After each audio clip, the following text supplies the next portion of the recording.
Today I want to discuss the Excel functions count, count A, and count blank. Now when to use the count function in Excel is if you want to count how many numbers have been entered into the indicated cells.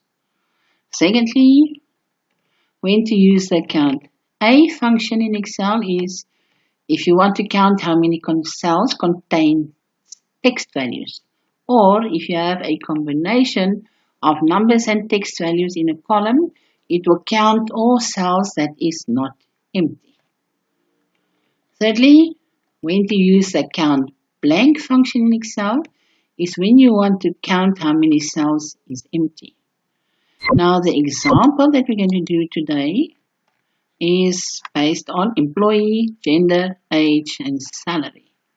First, we want to determine how many employees are there by using their names. So we're going to count their names. But because it's text, we're going to use count A equals count A. The names is in column A, so highlight column A and enter. Then we see that there are 16 employees. That means equals count A because it's text, and then highlight the column that contains the text. And that will give you the answer of 16.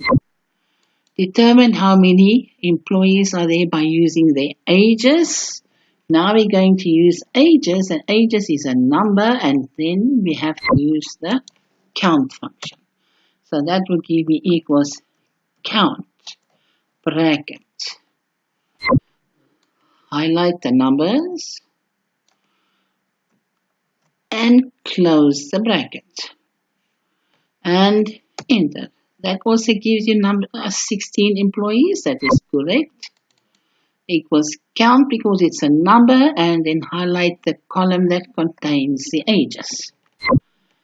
Okay, thirdly, we're going to determine how many employees did not receive their salaries.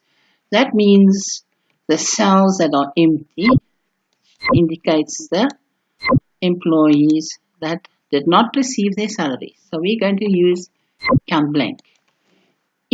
Equals count blank.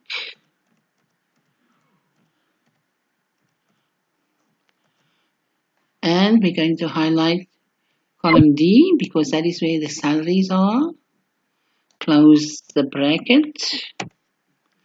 Then we see that there are 3 employees that didn't get their salaries. Equals count blank. Highlight column D because that is where the salaries are, and it's correct. It's 1, 2, 3 empty salary cells. Thank you.